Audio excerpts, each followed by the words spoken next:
अस्सलाम वालेकुम स्टूडेंट्स, आज के लेक्चर में हम चैप्टर नंबर 8 डिस्कस करेंगे फर्स्ट ईयर बायो का। अगर आपको याद हो तो हमने चैप्टर नंबर 7 कंप्लीट कर लिया था, वो वहाँ पे ख़त्म हो गया था आखिरी लेक्चर में, ये जो वेकेशंस थी उनसे पहले। अब नेक्स्ट लेक्चर जो है वो चैप्टर नंबर 8 से चलेगा। चैप्टर नंबर 8 हमारे पास इंक्लूड है उस सिलेबस में जो स्टैंडअप का सिलेबस है, और इंशाल्लाह करीब ही कॉलेजेस ओपन हो रहे हैं, तो तब जब आप लोग आएंगे तो जो भी डेफिशिएंसी होगी उसको हम पूरा कर लेंगे और उसमें भी डिस्कस कर लेंगे टॉपिक्स।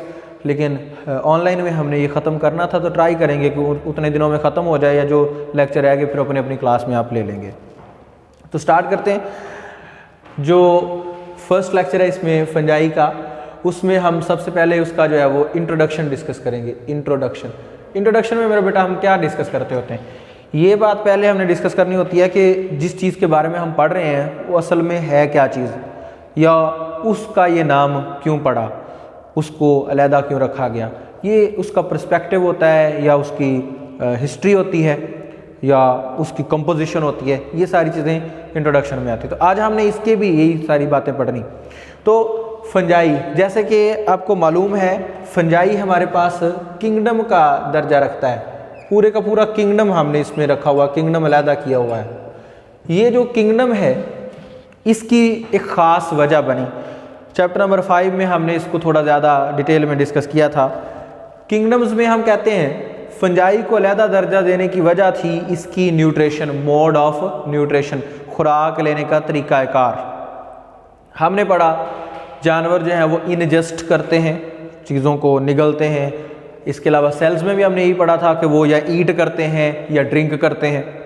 लेकिन इनमें स्पेशल टाइप है, और उस टाइप को हम कहते हैं अब्जॉर्प्शन, जज़ब करके खाना, जज्बियत लेना। अब्जॉर्प्टिव हैं, ये डिकम्पोजर भी हैं। तो अब्जॉर्प्टिव होने की वजह से ये हो तो गए हेटेरोट्रॉफ, लेकिन दूसरों की निस्बत ये अलग हेटेरोट्रॉफ हैं। इस एक मोड की वजह से और कुछ इनकी जो स्ट्रक्चरल तब्दीली हैं उनकी वजह से इनको अलहदा किंगडम का दर्जा दिया गया। तो फंजाई है क्या एक्चुअल में, डिफाइन आपके पास नहीं लिखी हुई, सीधी वो जर्नल कैरेक्टरिस्टिक्स पे चला जाता है, वो यहाँ से आप नोट कर लीजिएगा। अगर आपको याद हो तो हमने किंगडम में भी ये पढ़ा था कि एक मोनोरेट किंगडम जो है पहले वाला, जिसमें बैक्टीरिया और साइनोबैक्टीरिया आते हैं, वो अकेला प्रोकैरियोटिक है। बाकी 4 के 4 किंगडम यूकैरियोटिक हैं। ये भी उन दूसरे 4 में आता है, तो इसका मतलब ये भी क्या होगा, यूकैरियोटिक। तो डिफाइन हम इसको इस तरह करेंगे कि ये क्या है, इसको हम कहते हैं eukaryotic, non vascular, non motile. ये वो खूबियाँ हैं जो मैंने अभी आगे नहीं लिखी इस वजह से कि यहाँ हमने लिख दी हैं, और हेटेरोट्रॉफिक ऑर्गेनिजम्स हैं। यानी इसको आप डिफाइन करेंगे, fungi are eukaryotic, non cellular, non motile and heterotrophic organisms. 3 जो टर्म्स, 4 इसमें 4 टर्म्स हमने लिखी हैं। चारों टर्म्स का मेरा बेटा आपको डिफाइन याद होनी चाहिए, यानी लफ्ज़ बोला जाए, आपके दिमाग पे क्लिक कर जाए और फौरन आपके ज़हन में उसकी डिफाइन आ जाए। तो यहाँ से स्टार्ट करते हैं, आप मेरे साथ दोहराइएगा। यूकैरियोटिक किसको कहते हैं भला, जिसमें प्रोमिनेंट यानी वाज़े न्यूक्लियस हो।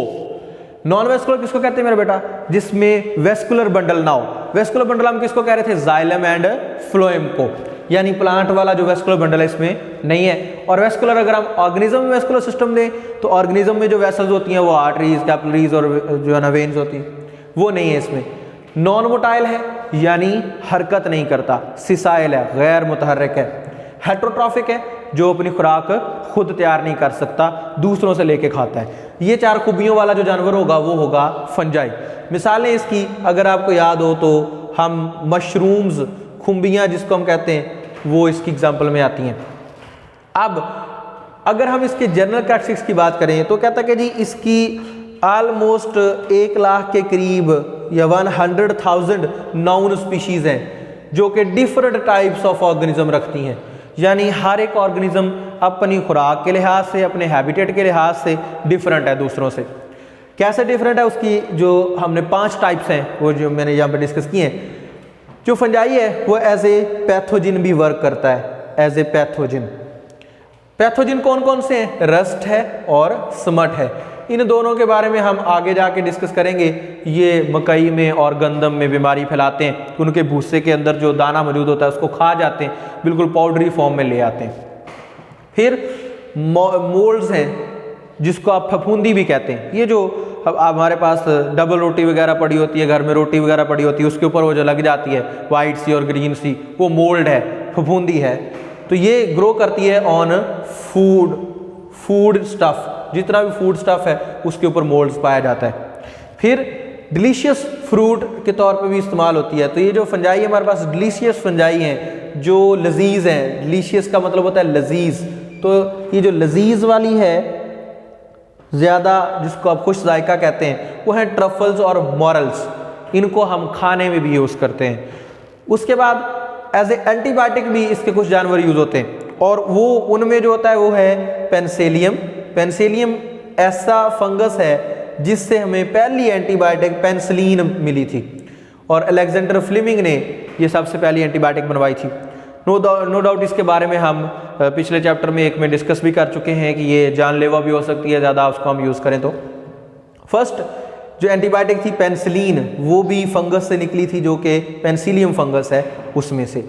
अगर हम यीस्ट की बात करें तो यीस्ट जो है वो बहुत ही ज़्यादा अहमियत का हामिल है। उसकी वजह ये कि ये हमारे पास ब्रेवरीज में, शराब खाना या मशरूबात जो होते हैं वो, और बेकरीज में ये जो डबल रोटियां हम बनाते हैं, ब्रेड जिसको हम कहते हैं, ये जो खमीर का आटा होता है उसके ऊपर आप यीस्ट डालें तो वो इसको फैलाता है, मोटा करता है, इसीलिए डबल रोटी आपको मोटी नज़र आती है। उसमें यीस्ट इस्तेमाल होता है, इन दोनों जगहों पे यीस्ट इस्तेमाल होता है। तो ये इसकी डिफरेंट टाइप्स हैं। पैथोजेनिक यानी बीमारियां फैलाने वाली, जो गंदम में और मकई में बीमारी फैलाएगी, रेजिस्टेंट स्मेट। मोल्ड्स, फफूंदी जो फ्रूट के ऊपर ग्रो करती है और फ्रूट को ख़राब कर देती है। डिलीशियस फंजाई, लजीज तरह की फंजाई जो कि हम खाते भी हैं, ट्रफल्स एंड मॉरल्स। एंटीबायोटिक देने वाली फंजाई जो कि पेनिसिलियम है, जिससे पेनिसिलिन निकलती है। यीस्ट जो ब्रीवरीज में और बेकरीज में इस्तेमाल होता है। जो बॉडी है जो फंजाई है उसकी, वो हाइफी की से मिलकर बनती है। एक हाइफी होता है इसका स्ट्रक्चर, जैसे हम में सेल होता है, इसमें हाइफी होता है यूनिट इसका। हाइफी जो है वो सेप्टेट भी हो सकता है और नॉन सेप्टेट भी हो सकता है। इन दोनों टर्म्स का क्या मीनिंग है वो हमने इधर आगे डिस्कस की हुई है, उधर जाके उसको डिटेल में लेंगे। हर एक जो फंजाई है वो ऑर्गेनिज्म वो हाइफी से मिलके बनेगा। हर एक तमाम का तमाम जो फंजाई है वो हाइफी से मिलके बनता है। लेकिन एक इनमें से ऐसा है, यीस्ट जिसकी हम बात करें, ये विदाउट हाइफा है, ये इसमें हाइफा नहीं आता, ये यूनिसेलुलर है, एक ही सेल से मिलके बनता है और कुछ और ही शेप का होता है, इसमें वो जो हाइफी है वो नहीं आता। ठीक है जी। इसके बाद अगली हम इसकी कैरेक्टरिस्टिक्स को अगर मद्देनज़र रखें, डिस्कस करें तो न्यूट्रिशन आती है। तो इसकी जो न्यूट्रिशन है, जैसे मैंने अभी आपको पहले बताया, इस किंगडम को अलहदा करने की वजह ही इसकी न्यूट्रिशन है। मोड ऑफ न्यूट्रिशन वो है अब्जॉर्प्टिव हेटरोट्रॉफ। ये है तो हेटरोट्रॉफ के दूसरों से खुराक लेता है, लेकिन लेता कैसे है? अब्जॉर्प्टिव तरीके से, जज़ब करके, जज़बियत लेके। और इसके अलावा ये एज ए डिकम्पोजर भी एक्ट करता है, यानी ऑर्गेनिक मैटर यानी जिसको हम ह्यूमस कहते हैं वो उसको तोड़ता है, खाता है। इसके अलावा ये सिम्बियोटिक तौर पे भी वर्क करता है, जैसे कि वेस्कुलर प्लांट्स के साथ ये माइकोराइजा बनाता है। माइकोराइजा के बारे में भी हम इसी चैप्टर में आगे डिस्कस करेंगे। अलजी के साथ मिलकर लाइकन बनाता है, ये भी हमने वो एलजी वाले टॉपिक में भी डिस्कस किया था। तो सिम्बियोसिस का मतलब भी हमने वहाँ पे डिस्कस किया था कि दो जानवरों का मिलकर आपस में रहना, जिससे दोनों को फ़ायदा हो, एक को फ़ायदा हो या एक को नुकसान फ़ायदा हो, कुछ भी हो, दोनों का इंट्रैक्शन हो, वो सिम्बियोटिक होता है। इसके अलावा ये पैरासाइट्स के तौर पे वर्क करता है, एज ए पैरासाइट। पैरासाइट किसको कहते हैं? वही हमने पीछे वाली डिफाइन दोहरानी है कि एक ऑर्गेनिज्म जो दूसरे के ऊपर रहता है, उससे रहने की जगह और खुराक लेता है और बदले में उसमें बीमारी फैलाता है, वो पैरासाइट होता है। जिसके अंदर ये सारा कुछ हो रहा होता है उसको हम होस्ट कहते हैं। इसके अलावा इसकी हम सेल वॉल डिस्कस करेंगे। इसमें सेल वॉल भी होती है। इसकी सेल वॉल हमने चैप्टर नंबर 4 में जैसे डिस्कस किया था। जो प्लांट्स हैं उनकी सेल वॉल जो होती है वो सेलुलोज की होती है, लेकिन जो इसकी सेल वॉल है फंजाई की, वो होती है काइटन की। काइटन क्या है? स्पेसिफिक केमिकल है, पॉलीसेकेराइड की किस्म है काइटन, जो कि हमारे पास रेजिस्टेंट के तौर पे वर्क करता है। इसमें रेजिस्टेंट टू डिके, ये ऐसा केमिकल है कि जिसकी सेल वॉल में होगा काइटन, वो उसको डिके होने से बचाएगा, टूटने से बचाएगा, उसके ऊपर जो एंजाइम्स एक्ट करके उसको डाइजेस्ट करना चाहेंगे उनसे ये बचाएगा। Glycogen as a stored food इसको यूज होती है। अब ये देखिए कि एक चीज तो इसकी आ गई प्लांट जैसी, दूसरी आ गई एनिमल जैसी। सेल वॉल एनिमल में नहीं होती, प्लांट में होती है, वो इसमें है। ग्लाइकोजन स्टोर फूड एनिमल में होती है, प्लांट में नहीं होती, और वो इसमें है। यानी इसमें प्लांट वाली और एनिमल वाली खसूसियात भी पाई जाती हैं। और फिर इसके अलावा इसका मोड ऑफ न्यूट्रिशन भी डिफरेंट है, दैट इज वाई हमने इसको एक्सक्लूड करके अलहदा किंगडम में रखा हुआ है। तो ग्लाइकोजन स्टोर्ड फूड के तौर पे काम करती है इसमें। इसके अलावा इसमें जो डिवीजन होती है वो इसकी डिवीजन जो है वो स्पेशल टाइप है डिवीजन की, सबसे अलग थलग है। कैसे मेरा बेटा, अगर आप याद करें माइटोसिस को या मियोसिस को, तो उसमें हमने प्रोफेज में ही पढ़ लेते हैं कि प्रोफेज जैसे ही स्टार्ट होता है तो न्यूक्लियर मेम्ब्रेन जो है वो डिसअपीयर हो जाती है, ये न्यूक्लियस के इर्द गिर्द जो होती है वो टूट जाती है, क्रोमोसोम बन के थ्रेड लाइक स्ट्रक्चर्स बाहर आ जाती हैं ताकि वो स्पेंडल्स के साथ मिल सके। लेकिन इस जगह इसके पास जो डिवीजन होती है उसमें हम नाम लिखते हैं न्यूक्लियर माइटोसिस। अब जैसे नाम से जाहिर है, इसका मतलब ये हुआ कि न्यूक्लियर या न्यूक्लियस के अंदर माइटोसिस होनी है, सेल के अंदर नहीं होनी। सेल के अंदर हो रही है ना, तो इसका मतलब था कि न्यूक्लियर मेम्ब्रेन टूट रही है और सेल के अंदर डिस्पर्स हो जाएगी क्रोमोसोम। अगर न्यूक्लियर माइटोसिस है तो इसका मतलब न्यूक्लियर मेम्ब्रेन की अंदर वाली साइड पे हो रही है, न्यूक्लियर मेम्ब्रेन खुद नहीं टूट रही। मतलब बात करने का कि हमारे पास अगर हम सेल देखें, फर्ज करें यूं है, हमारे पास यहाँ पे न्यूक्लियर मेम्ब्रेन और क्रोमैटिन मटेरियल होता है, इधर दोनों साइडों पे जो फाइबर्स बनते हैं वो न्यूक्लियस से बड़े होते हैं, माइटोसिस मियोसिस में हमने पढ़ा था। इसको डिसअपीयर करवा के क्रोमोसोम बाहर आ जाते थे यूं, और वो इनको अटैच करवा लेते थे।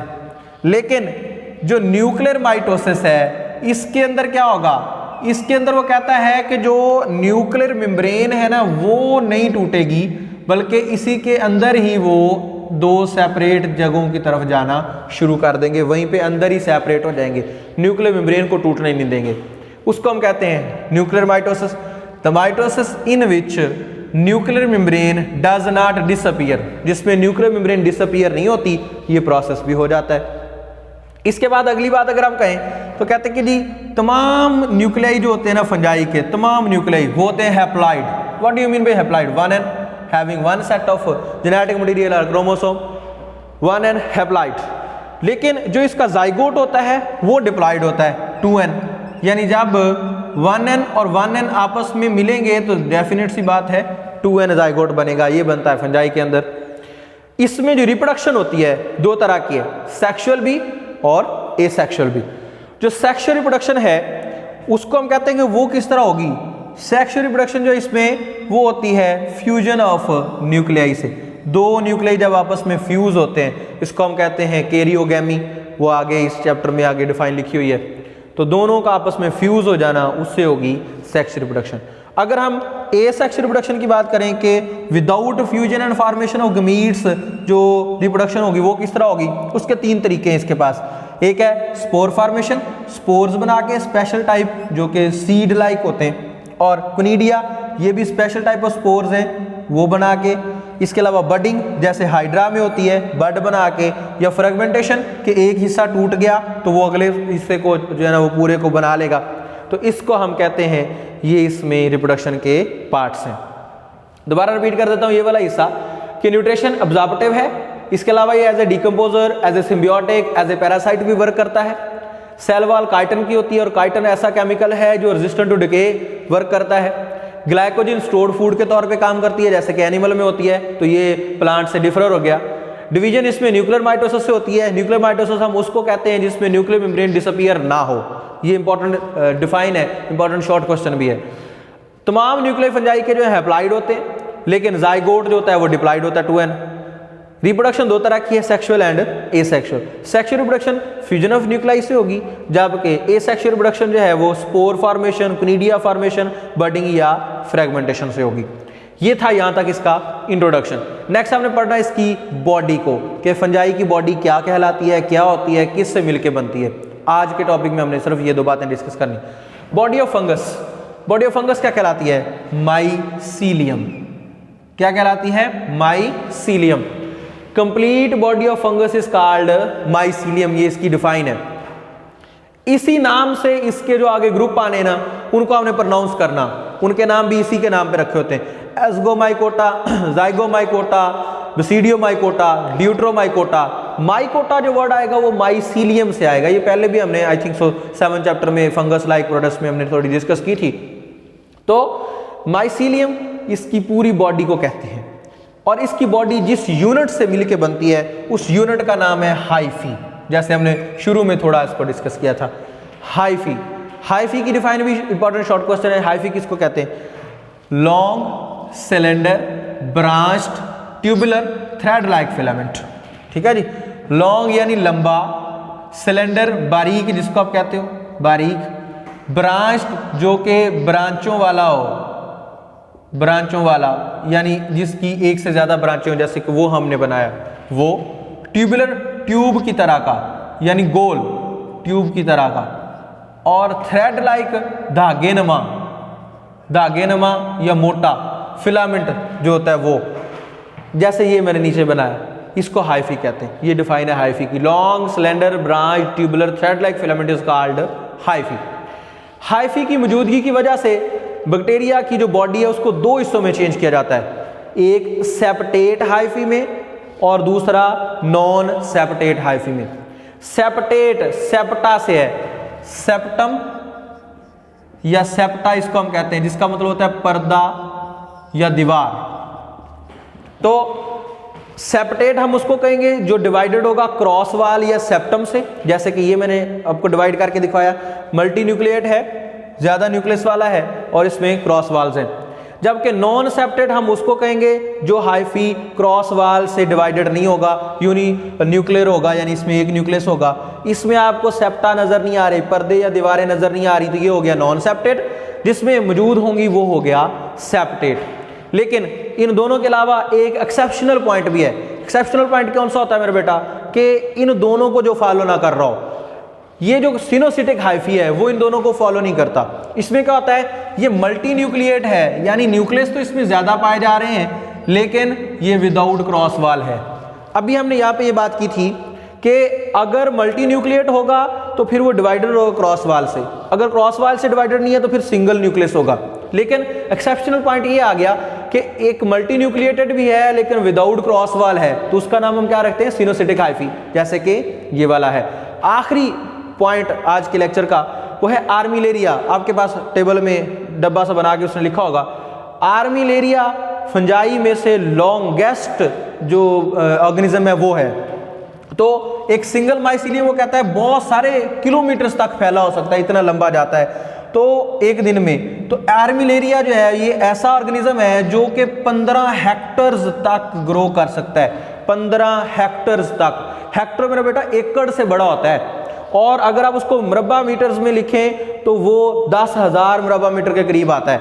इतनी ज़्यादा वो लंबाई में हो सकता है। तो इतनी ज़्यादा लंबाई में होने की वजह से हम कंसीडर ये करते हैं कि ये वर्ल्ड्स लार्जेस्ट ऑर्गेनिज्म है, कि दुनिया का सबसे बड़ा जानदार जो है वो आर्मिलेरिया है। इसको आपने ज़हन में रखना, ये भी इंपॉर्टेंट शॉर्ट क्वेश्चन है। ठीक है मेरे बेटा, बॉडी में हमने यही बातें डिस्कस की कि बॉडी को माइसीलियम कहते हैं, जिससे कंपोज होता है उसको हम हाइफी कहते हैं। Hyphae long cylinder branch tubular thread like filament है।